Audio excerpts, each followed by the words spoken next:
Rasulullah. Ternyata ketika meninggal disuruh mengucapkan la ilaha illallah, nggak sanggup.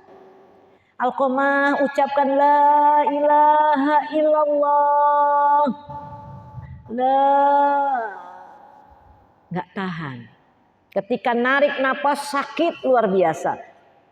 Sehingga ya Rasulullah, Alqamah itu sakaratul maut tapi nggak bisa mengucapkan kalimat la ilaha illallah. Apa yang harus kami lakukan ya Rasulullah?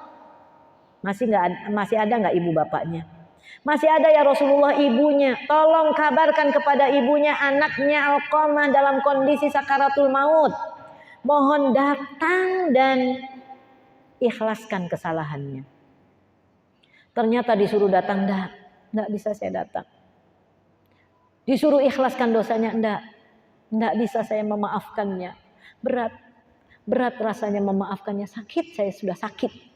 Nah, rupanya ada sakit hati orang tua yang menyebabkan Alqamah akhirnya tidak bisa mengucapkan kalimat la ilaha illallah. Asar ya, Bu?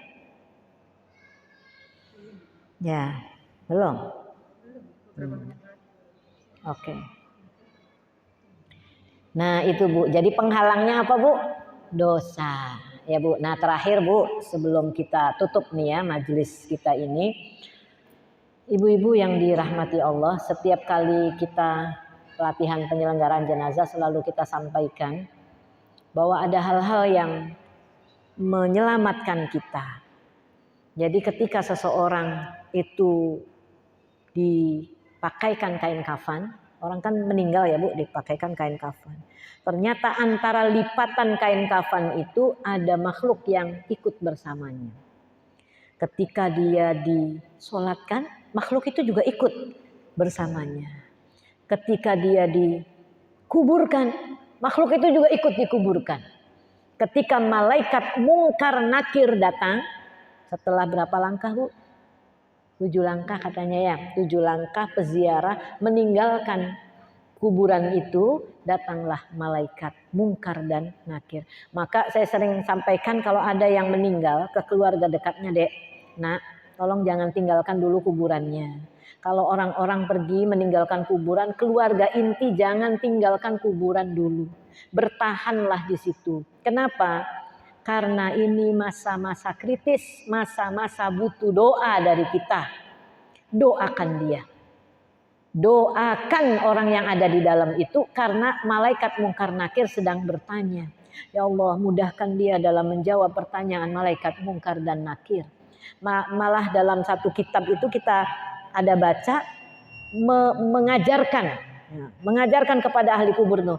Nanti kalau kamu ditanya siapa Tuhanmu, jawab ya. Nah, gitu, diajarkan. Jadi ketika malaikat mungkar nakir datang itu, dia bangunkan mayat tadi, "Kum, bangun." Terduduklah mayat tadi. Makhluk yang tadi ikut bersamanya tuh Bu, terduduk juga, duduk juga. Sehingga malaikat kaget, heran. Siapa kamu? Idhab, ruh, pergi. Saya nggak ada urusan sama kamu. Saya hanya berurusan dengan makhluk, dengan mayat ini. Tapi apa kata makhluk tadi Bu? Wallahi demi Allah, saya tidak akan meninggalkannya. Saya tidak akan pernah meninggalkannya sebagaimana dulu dia tidak pernah meninggalkanku. Siapa emang kamu? Aku adalah bacaan Al-Quran yang dibacanya siang dan malam. Maka aku akan temani dia sampai dia masuk ke dalam surga, baru aku tinggalkan dia. Akhirnya malaikat mungkar nakir tadi berdua, ayolah, ngapain kita bertanya kepada mayat yang sudah ada penolongnya? Ngapain kita bertanya kepada mayat yang sudah ada pembisiknya, pembisik jawaban yang benarnya?